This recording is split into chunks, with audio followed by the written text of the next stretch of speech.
urusaku rw'imbunda za rutura ntizoroheje rwongeye kumvikana mu murwa mukuru w'intara Kivu y'Amajyaruguru Goma. Urwo rusaku rw'imbunda za rutura nta bandi baruteye usibye abarwana ku ruhande rw'ubutegetsi bwa Kongo bifuza kwirukana M23 mu murwa mukuru Goma. Amakuru aturuka mu mujyi wa Goma mu ntara Kivu y'Amajyaruguru aremeza ko mu joro ryakeye rya tariki 11 habayeho kurasana gukomeye hagati y'inyeshyamba zo mu mutwe wa AFC M23 n'ihuriro rirwana ku ruhande rw'ubutegetsi bwa Repubulika ya Demokarasi ya Kongo ririmo Wazalendo n'ingabo za Kongo FARDC. Ubutegetsi bwa Kongo bukomeje kuzamura imbaraga z'igisirikare cya Kongo n'abarwanyi ba Wazalendo mu kubaha ibikoresho bigezweho bya gisirikare ndetse no kubazamurira umushahara n'agahimbazamusyi kugira ngo bashobore kwigobotora M23 yabaryanye urusenda igafata ibice bitandukanye. Ibitero byo kwirukana M23 mu bice bitandukanye yigaruriye bikomeje kugabwa mu buryo bukomeye mu ntara Kivu y'Amajyepfo. Abarwanyi ba Wazalendo bamaze iminsi birukana M23 mu bice bitandukanye bya teritwari ya Karehe. Bite by'iyi mirwano yabereye mu murwa mukuru w'intara Kivu y'Amajyaruguru Goma umaze amezi akabakaba 3 ugenzurwa n'abarwanyi ba AFC M23 bashinjwa gufashwa n'igisirikare cy'u Rwanda. Ubundi iyi mirwano yatangiye gute mu murwa mukuru w'intara Kivu y'Amajyaruguru Goma? Byari byitezwe ko uyu mujyi utekanye. Katubirebere hamwe. Turabibutsa gukora subscribe abatarabikora, ni hepfo gato iyo video murimo kureba. Ubundi tujye tubana mu biganiro bitandukanye tuzajya tubagezaho buri munsi.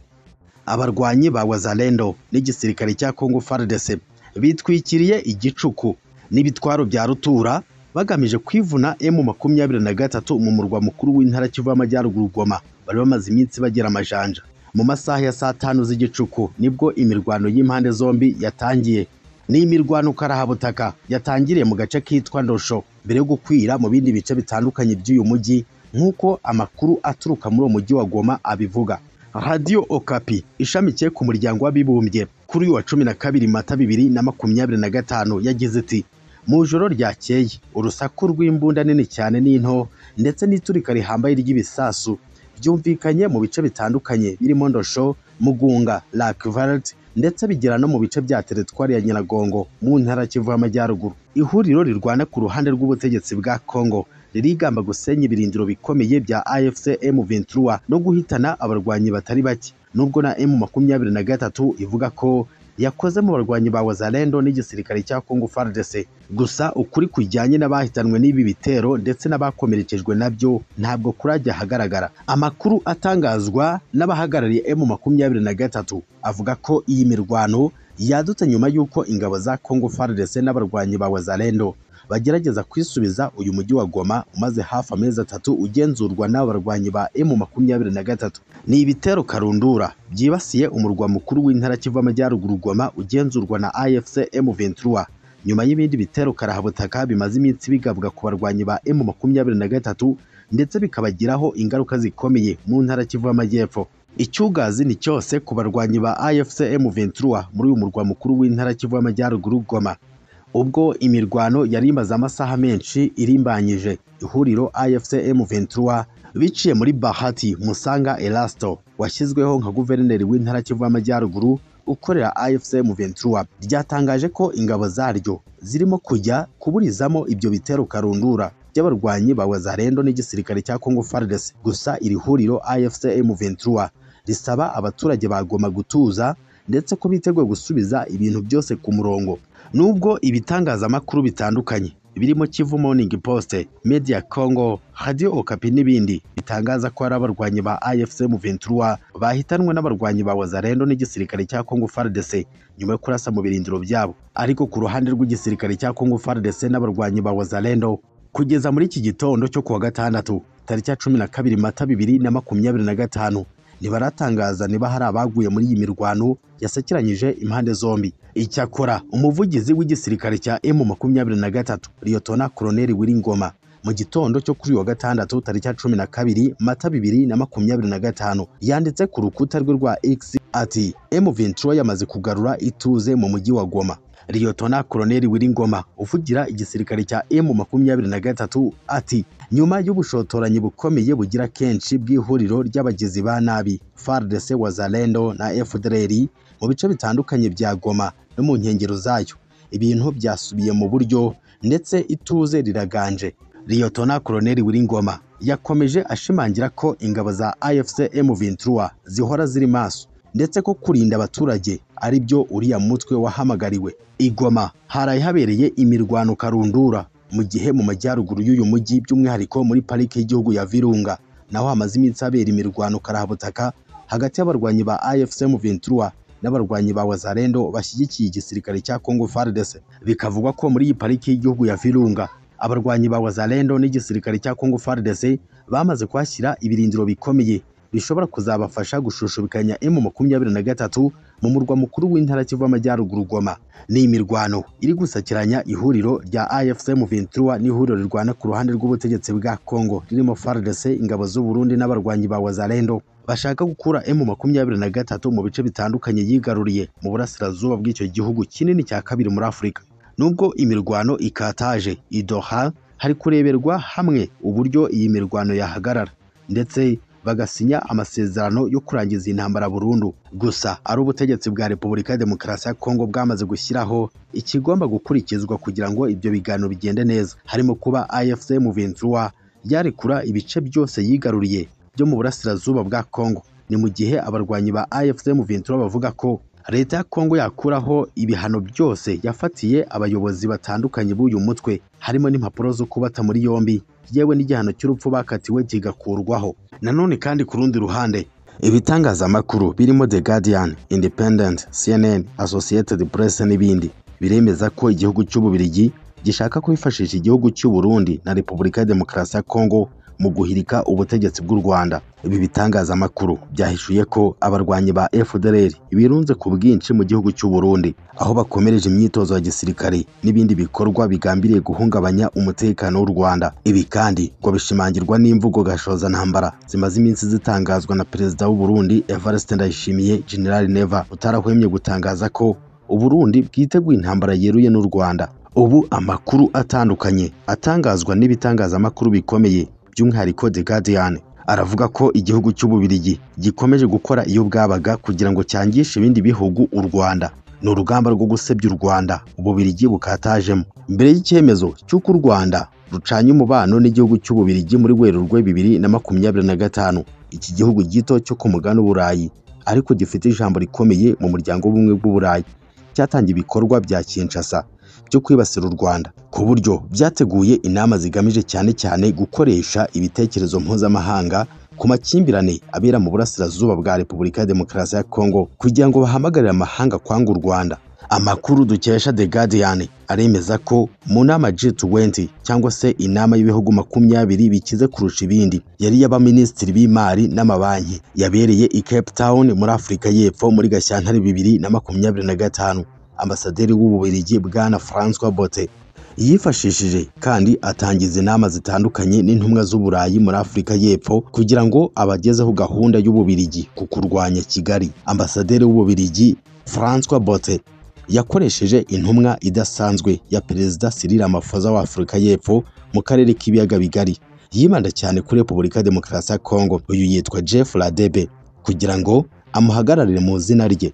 Nk'uko iki gitangazamakuru The Guardian gikomeza kibivuga, cyemeza ko amakuru aturuka mu mujyi wa Cape Town muri Afurika y'Epfo atangaza ko Bwana Jeff Radebe afite ubumenyi budahagije ku bijyanye n'ibikorwa biri gukorerwa mu burasirazuba bwa Kongo. Uyu Jeff Radebe yasobanuriye Ambasaderi w'Ububiligi Bwana François ikibazo kiriho muri aka karere k'ibiyaga bigari mu nama imwe, anasaba ko guhagarika intambara bisaba ko u Rwanda rufatirwa ibihano bikomeye. Ambasaderi w'Ububiligi yahisemo Jeff Radebe wa Afurika y'Epfo kugira ngo ashyira icyokere kuri Perezida wa Repubulika ya Demokarasi ya Kongo Bwana Felix Tshisekedi kugira ngo arusheho kurwanya u Rwanda mu buryo bukomeye. Ariko kandi abasesenguzi bakurikiranira hafi amakimbirane y'u Rwanda na Repubulika ya Demokarasi ya Kongo n'ibi bihugu biyivangamo baremeza ko Afurika y'Epfo n'igihugu cy'Ububiligi bose bafite inyungu imwe mu bijyanye n'ubucukuzi bw'amabuye y'agaciro mu burasirazuba bwa Kongo. Uyu Jeff Radebe yashakanye na Brigitte Motsepe, perezida w'ishyirahamwe ry'iterambere ry'ubucukuzi bw'amabuye y'agaciro muri Afurika y'Epfo MIASA. Umuryango we hamwe n'umuryango w'imbere muri Afurika y'Epfo bafite inyungu zikomeye mu bucukuzi bw'amabuye y'agaciro bitwikiriye MIASA, bakora ibishoboka byose kugira ngo bagere aho bacukura amabuye y'agaciro muri Repubulika ya Demokarasi ya Kongo bahacakire. Harimo ubufatanye bukomeye n'igihugu cy'Ububirigi mu mugambi karundura bafitiye u Rwanda wo guhatira Perezida Felix Tshisekedi gushoza intambara ku Rwanda nyuma yo kubona ko Tshisekedi afata u Rwanda nk'umwanzi ukomeye.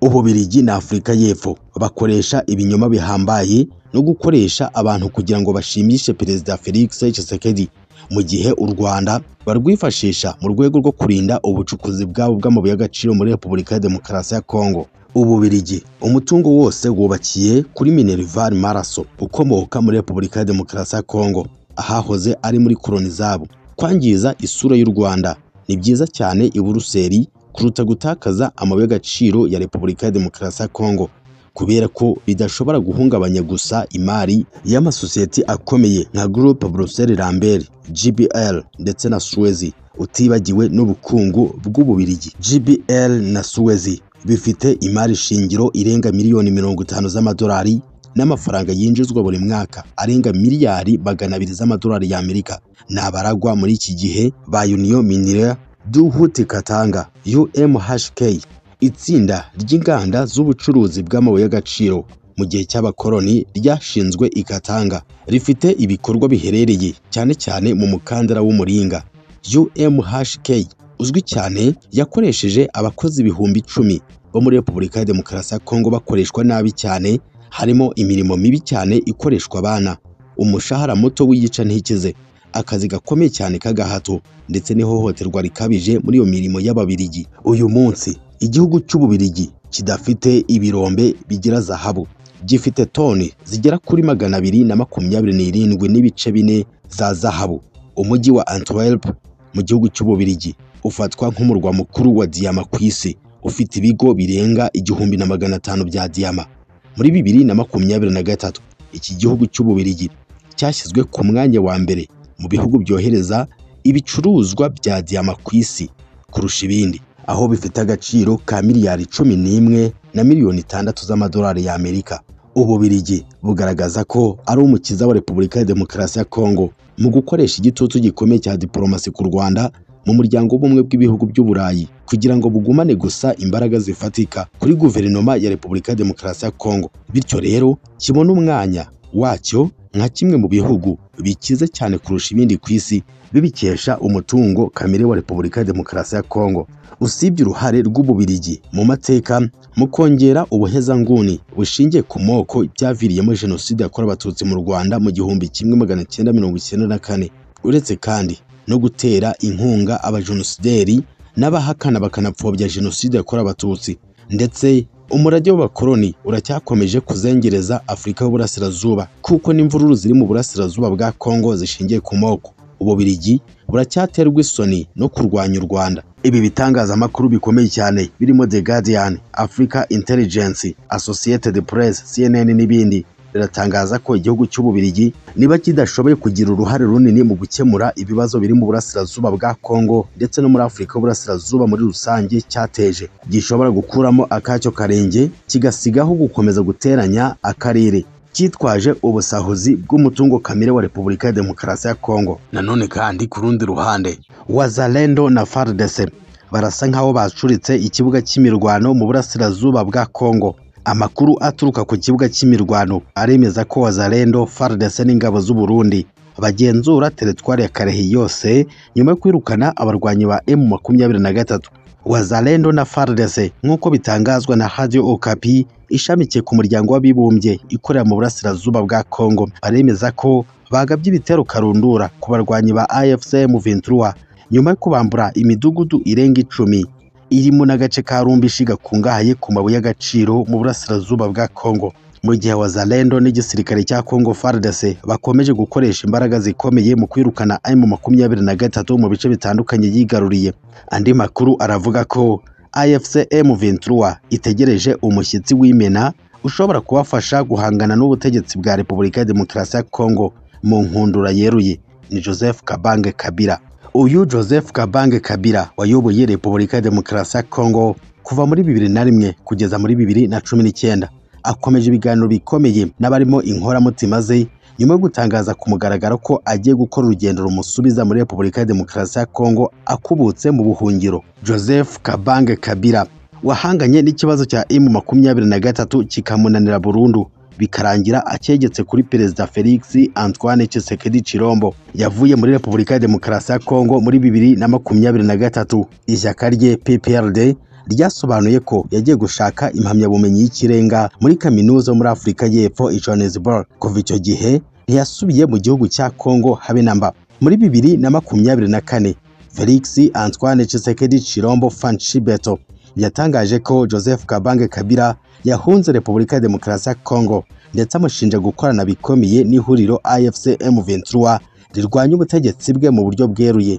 ndetse ibyo byanashimangiwe n'abagize ishyaka UDPS riri ku butegetsi muri Kongo. Nyuma y'imyaka 3 Joseph Kabila acecetse rwose adakoma. Muri Werurwe 2025 yaganiriye na televiziyo yo muri Namibia asobanura ko yahagaritse amasomo kugira ngo akurikiranire hafi ikibazo cy'umutekano muke mu burasirazuba bwa Kongo. Muri uko kwezi kwa gatatu yatangarije ibitangazamakuru bitandukanye byo muri Afurika y'Epfo ko adafasha M23 mu buryo bweruye. Ati iyo nza kuba mfatanya na AFC M23 ibintu ntibyari kuba biri uko biri uyu munsi, byari kuba bitandukanye cyane, ni ibinyoma bidafite ishingiro. Tariki ya 8 Mata 2025 Joseph Kabange Kabila yatangarije Jeune Afrique ko bidatinze azasubira muri Repubulika ya Demokarasi ya Kongo anyuze mu burasirazuba bwa Kongo kugira ngo agire uruhare mu gukemura ikibazo cy'umutekano muke cyugarije Repubulika ya Demokarasi ya Kongo, igihugu cye cy'amavuko. Ibi byo gufasha Repubulika ya Demokarasi ya Kongo gukemura iki kibazo, Bwana Felix Antoine Tshisekedi Tshilombo Fanshibeto aherutse gutangaza ko badakena ubufasha ubwo ari bwo bwose bwa Bwana Joseph Kabange Kabila ku bijyanye no gukemura icyo kibazo cyabaye agateranzamba muri Repubulika ya Demokarasi ya Kongo, ko ahubwo bashobora kumuta muri yombi mu gihe baba bamukojejeho intoki. Joseph Kabange Kabila na Perezida Felix Antoine Tshisekedi Tshilombo bahererekanyije intebe y'ubutegetsi ku ineza ndetse bakora n'amateka akomeye yo guhererekanya ubutegetsi mu mahoro mu mateka Repubulika ya Demokarasi ya Kongo. Abagabo bombi bararebana y'ingwe ku buryo umwe atekereza ko ashobora gusundura undi ku butegetsi ku bijyanye no kuba yafata rutemikirere agasubira muri Repubulika ya Demokarasi ya Kongo. Bwana Joseph Kabange Kabila ati nyuma y'imyaka 6 yo gutuza rwose